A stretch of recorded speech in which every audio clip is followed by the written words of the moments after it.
Hello guys, तो चलिए आज का जो हमारा लेक्चर है वो ग्लूकोज पे है, जो कि हमारा बायोमोलिक्यूल्स का नेक्स्ट टॉपिक है। तो ग्लूकोज का हम स्ट्रक्चर पढ़ चुके थे, लेकिन हम साइक्लिक स्ट्रक्चर नहीं पढ़े थे। हम जो ग्लूकोज का स्ट्रक्चर पढ़े थे, लीनियर स्ट्रक्चर, उसमें क्या क्या ऐसा मतलब जो प्रूफ नहीं कर पाया लीनियर स्ट्रक्चर, वो चीज़ देखेंगे। उसके बाद हम आज साइक्लिक स्ट्रक्चर भी पढ़ेंगे। तो देखते हैं कि ऐसा कौन कौन सा चीज़ है जो लीनियर स्ट्रक्चर है प्रूफ नहीं कर पाया था। तो पहला जो है हमारा वो है कि ये जो है ग्लूकोज के अंदर एल्डिहाइड रहते हुए भी ये सिफ टेस्ट नहीं देता है। इट डज नॉट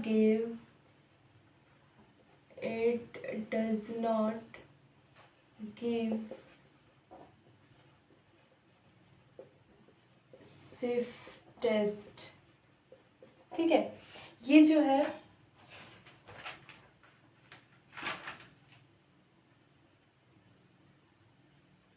हाँ, ये जो है हमारा वो सिफ टेस्ट नहीं देता है।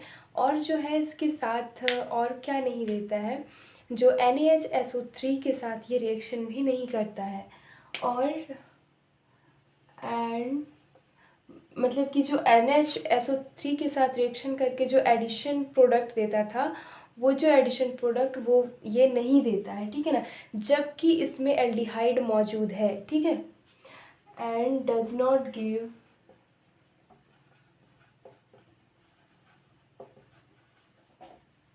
Addition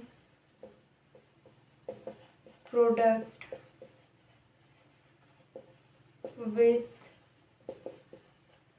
NaHSO3। ठीक है, और जो दूसरा ड्रॉबैक था वो जो लीनियर स्ट्रक्चर प्रूफ नहीं कर पाया था, वो क्या है कि जो हम अल्कोहल से रिएक्शन कराए, अल्कोहल एसीटेट एनहाइड्राइड से जब रिएक्शन कराए थे, तो हमें पेंटा एसिटिल एनहाइड्राइड मिला था। ठीक है ना, तो पेंटा एसिटिल एनहाइड्राइड जो है वो क्या है कि वो भी हमारा एक चीज़ से रिएक्शन नहीं करता है, जो कि हमारा एल्डिहाइड को इसके साथ रिएक्शन करना चाहिए। ठीक है, तो चलिए नेक्स्ट पॉइंट हम क्या लिखेंगे, the penta acid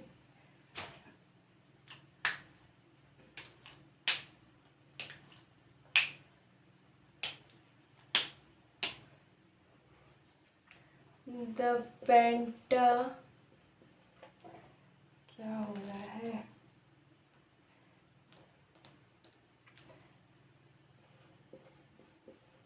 the penta acetate anhydride does not give reaction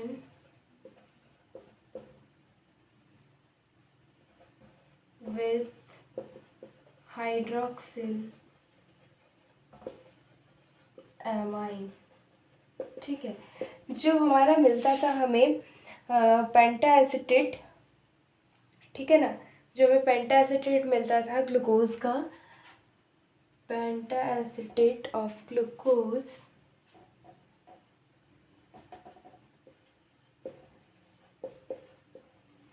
ठीक है, जो हमें ग्लूकोज का पेंटा एसिटेट मिलता था जब हम इसको एसिटिक एनहाइड्राइड से रिएक्शन कराते थे, तो क्या है कि जो पेंटा एसिटेट है वो हाइड्रोक्सिल एमाइन के साथ रिएक्शन नहीं करता है, लेकिन जो हमारा क्या है एल्डिहाइड है, एल्डिहाइड जो है वो रिएक्शन करना चाहिए। ग्लूकोज के अंदर तो एक एल्डिहाइड रहता है, ठीक है ना, तो वो उसके साथ रिएक्शन नहीं करता है। तीसरा जो है, तीसरा चीज़ साइक्लिक मतलब लीनियर स्ट्रक्चर प्रूफ नहीं कर पाया था कि जो हमारा ग्लूकोज है वो अल्फ़ा और बीटा दोनों फॉर्म का ग्लूकोज देता है, यानी अल्फ़ा डी ग्लूकोज भी देता है और बीटा डी ग्लूकोज भी देता है। लेकिन ये साइक्लिक स्ट्रक्चर प्रूफ नहीं कर पाया था। इसको जो प्रूफ किया था, सॉरी मतलब इसको लीनियर स्ट्रक्चर प्रूफ नहीं कर पाया था, और इसको जो प्रूफ किया था वो किया था किसने, साइक्लिक स्ट्रक्चर ने। तो पढ़ते हैं हम ग्लूकोज का साइक्लिक स्ट्रक्चर। ठीक है,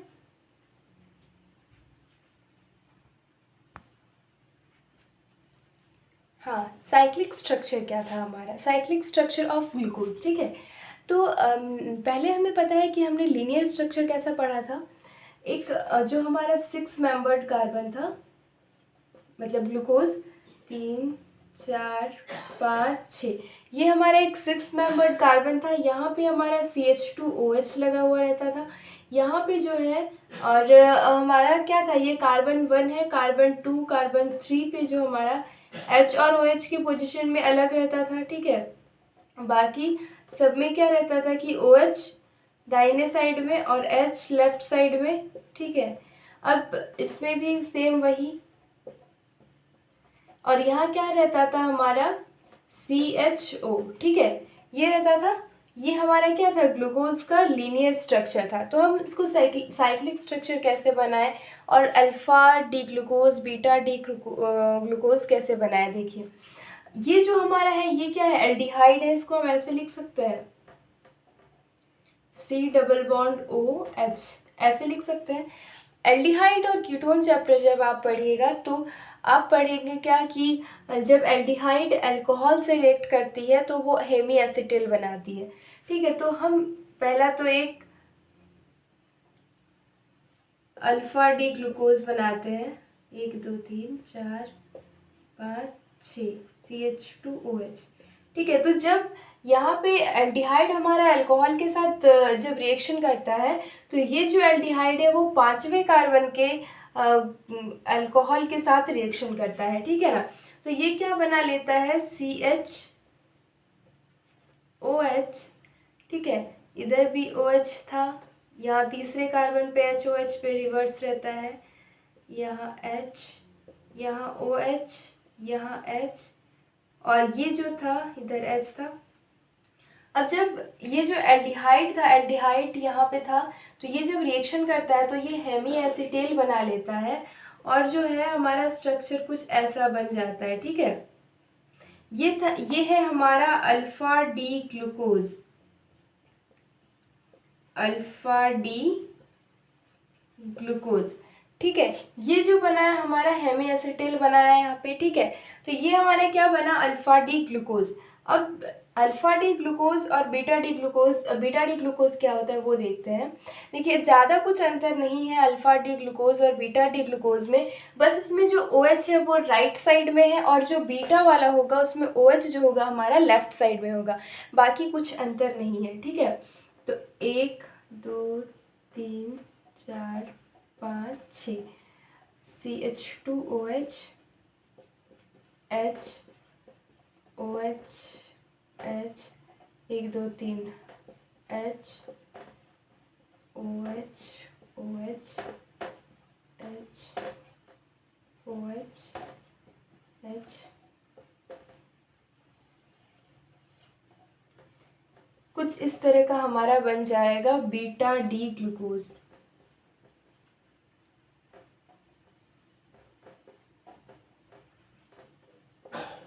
ठीक है। अब जो है कि हमारा ऐसा क्यों हुआ, कैसे हुआ, देखते हैं। जब ये हमारा एल्डिहाइड था तो एल्डिहाइड के साथ क्या होता है, जब कोई अल्कोहल रिएक्शन करता है तो मान लेते हैं कि ये हमारा एल्डिहाइड है, ठीक है। और जब वो OH के साथ रिएक्शन करेगा तो क्या बनाता है, C, इधर H हमारा जुड़ा हुआ है, ये जो O है इसके साथ क्या होगा हमारा, ये ऑक्सीजन जाएगा, ठीक है ना। तो इधर तो OH बन जाएगा और जो बाकी एक O बचा रहा, ठीक है ना, वो तो भी फ्री है ना, तो वही O जो है लास्टली ये 5वें कार्बन के साथ जो है अटैच हो गया है यहाँ पे, ठीक है। अब जो है हम क्या पढ़ेंगे, दूसरा चीज़ पढ़ेंगे हम, हाँ बस अब हावर्ड स्ट्रक्चर पढ़ेंगे और ग्लूकोज का जो है साइक्लिक स्ट्रक्चर भी हम पढ़ेंगे, जो कि फ्यूरॉन मतलब ग्लूकोज को जो फ्यूरोनेज भी बोला जाता है, तो फ्यूरन वो भी पढ़ेंगे हम। और उसके बाद फ्रुक्टोज भी पढ़ेंगे, पायरेनोज, ठीक है। तो चलिए नेक्स्ट स्टार्ट करते हैं, नेक्स्ट टॉपिक।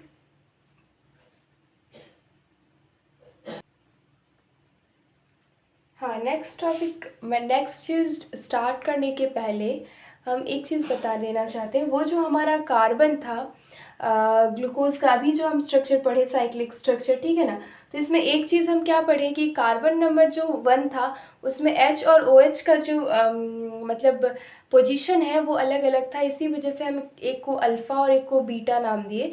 तो जो H का पोजीशन, OH का जो पोजीशन है वो अलग अलग जो था, इसी वजह से मतलब वो जो कार्बन 1 है OH की पोजीशन की वजह से उसको एनोमेरिक कार्बन भी बोला जाता है, क्योंकि OH एक में लेफ्ट में है और OH एक में राइट में है, ठीक है। तो उसको एनोमेरिक कार्बन भी बोला जाता है। और जो है इसी वजह से हम जो दूसरा भी पढ़ेंगे अभी देखते हैं, और उस चीज़ को हम एनोमेरिक कार्बन कहते हैं, और जो हमारा अल्फ़ा और बीटा जो फॉर्म बना उसको एनोमेरिक आइसोमर भी कहते हैं। एनोमेरिक आइसोमर नहीं, एनोमर्स, जो अल्फ़ा और बीटा एक दूसरे का एनोमर्स है, ठीक है। सॉरी, एनोमेरिक आइसोमर नहीं।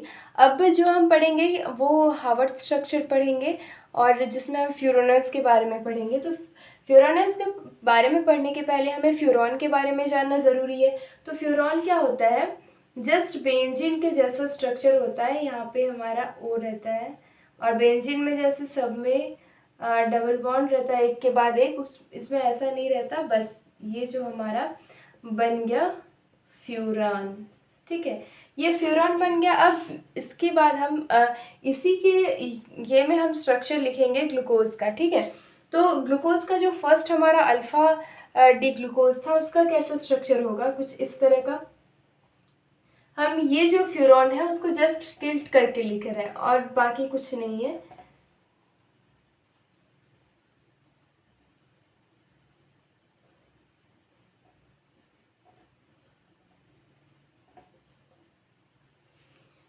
OH था यहाँ, H OH H H OH OH H CH2OH और इधर H, ठीक है। कुछ ऐसा था हमारा, ये था हमारा क्या, अल्फा डी ग्लूकोज, ये था हमारा अल्फा डी ग्लूकोज, ठीक है। जो इसका स्ट्रक्चर लिखते टाइम हमें याद रहना ज़रूरी है कि जो अल्फ़ा डी ग्लूकोज है वो कार्बन 1 और कार्बन 4 पे जो हमारा H और OH का पोजीशन है वो सेम रहेगा, ठीक है ना। जैसे ही हम बीटा वाला में देखेंगे तो वो एक दूसरे के अपोजिट हो जाएगा, ठीक है ना, क्योंकि यहाँ पे कार्बन 1 तो एनोमेरिक कार्बन है ना, तो वो चेंज होगा, OH ऊपर चला जाएगा, H नीचे आ जाएगा, तो इसी वजह से हमारा चेंज होगा। तो ठीक है, देखते हैं अब हम बीटा वाला, ठीक है।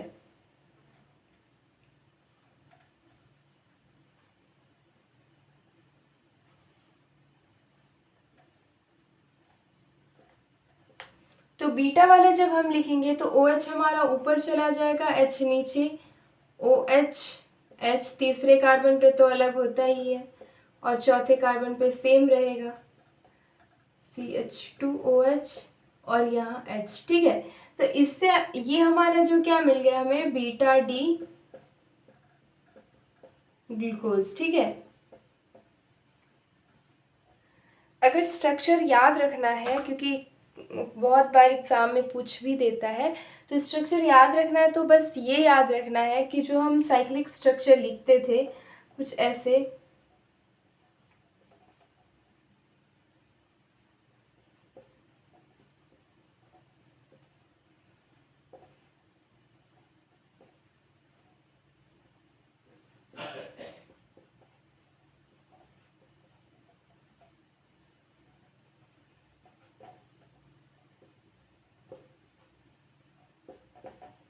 कुछ इस तरह से जो हम लिखते थे। तो यहाँ पे हमारा क्या था कि जो कार्बन 1 पे है, देखिए जितना भी राइट साइड में है OH, जितना भी राइट साइड में, ये अल्फ़ा वाला लिखे हैं हम, ठीक है ना, जितना भी राइट साइड में है सारा OH आपको नीचे लिखना है, राइट साइड वाला नीचे और लेफ्ट साइड वाला ऊपर, ठीक है। तो जितना भी राइट साइड में, जैसे ये राइट साइड में OH है तो हम नीचे लिखें इसको, ये राइट साइड में ये कार्बन 1 ही है, ठीक है ना, ये कार्बन 2 है, ये भी कार्बन 2 है हमारा, ये कार्बन 3, ये कार्बन 4, ये कार्बन 5, ये कार्बन 6, ठीक है ना। तो ये जो OH है OH भी नीचे, ठीक है।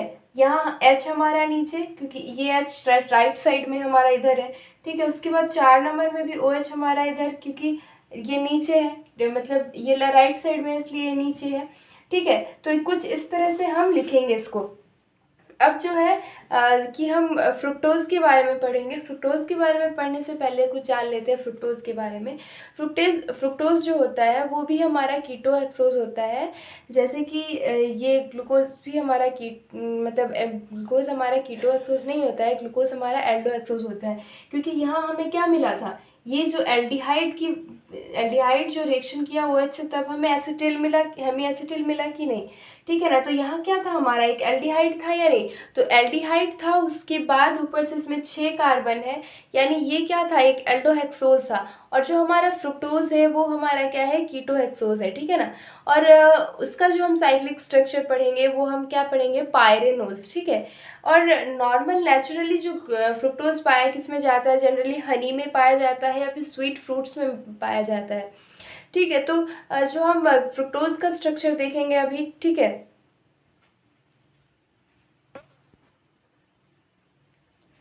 फ्रुक्टोज, जो हमारा फ्रुक्टोज है, ठीक है, ये भी हमें किस तरह से मिलता है, जब हम ग्लूकोज का प्रिपरेशन पढ़े थे तो याद है, हम सुक्रोज से बनाए थे, जो हमारा 50% ग्लूकोज दिया था और 50% फ्रुक्टोज दिया था, ठीक है। तो अगर हम लेबोरेटरी यूज़ में बनाना चाहें तो क्या करें, HCl या H2SO4 के प्रेजेंस में हम जब सुक्रोज का रिएक्शन कराते हैं, मतलब उसका हाइड्रोलाइसिस कराते हैं, तो हमें क्या मिलता है, ग्लूकोज और फ्रुक्टोज सेम अमाउंट में मिलता है, ठीक है। अब जो देखते हैं कि फ्रुक्टोज का स्ट्रक्चर कैसा होता है, फ्रुक्टोज भी 6 मेंबर्ड कार्बन होता है, ठीक है। और ये जो है इसमें एल्डिहाइड नहीं बल्कि एक कीटोन मौजूद रहता है। तो चलिए देखते हैं हम इसका स्ट्रक्चर।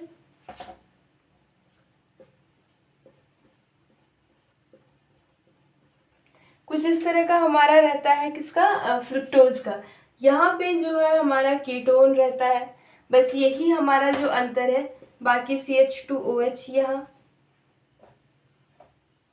पहले हम लीनियर स्ट्रक्चर लिखते हैं, उसके बाद हम साइक्लिक स्ट्रक्चर भी लिखेंगे और उसके बाद हम हार्वर्ड स्ट्रक्चर भी लिखेंगे, ठीक है। तो CH2H इधर होता है, इधर OH, इधर H, इधर OH, इधर H, और इधर जो तीसरा वाला कार्बन है ऊपर से, इसलिए इसमें अलग रहता है, हमें पता ही है ये, ठीक है। और जो है यहाँ इसमें OH और इधर H, ठीक है। कुछ इस तरह का हमारा रहता है, कुछ इस तरह का जो है इसका लीनियर स्ट्रक्चर रहता है, ठीक है। इसको फीसर स्ट्रक्चर भी बोलते हैं, ठीक है ना।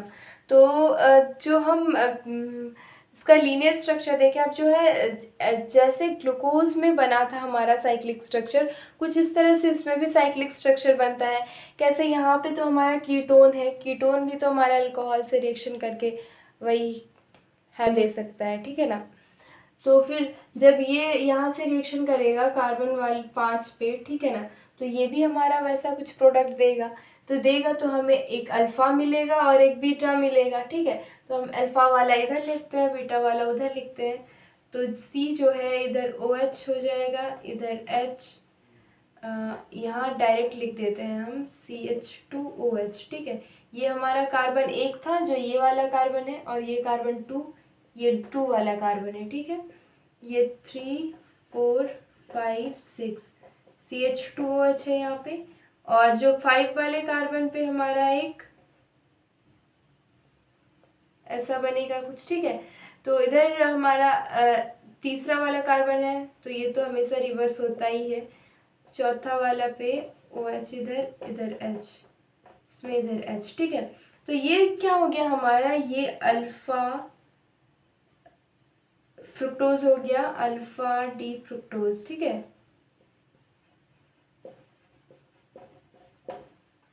ये हो गया हमारा अल्फा डी फ्रुक्टोज, ठीक है। अब हम बीटा डी फ्रुक्टोज बनाते हैं। बीटा डी फ्रुक्टोज कुछ नहीं है, कुछ खास नहीं है, बस ये जो राइट साइड में OH दिख रहा है हमारा, इसको बस लेफ्ट साइड में ले जाना है और कुछ नहीं करना है। तो चलिए देखते हैं क्या करते हैं हम। यहाँ पे हम C जो है इधर साइड में OH और इधर साइड में आप लगा देंगे CH2OH, और बाकी सेम आप उतार देंगे यहाँ पे, तो आराम से चल जाएगा। ठीक है, सेम चीज़ आपको करना है यहाँ पे। तो ये हमारा क्या हो जाएगा, बीटा डी फ्रुक्टोज। ठीक है, यहाँ पे जो है हमारा क्या करना है, बस ये यही चीज़ फिल कर देना है यहाँ पे। एक 1 2 3 4 5 6 7 बना लिए हैं, यहाँ पे 6 बनना चाहिए। ठीक है, तो CH2OH हो जाएगा इधर, और बाकी आपको इधर HOH भरना है और कुछ नहीं करना है।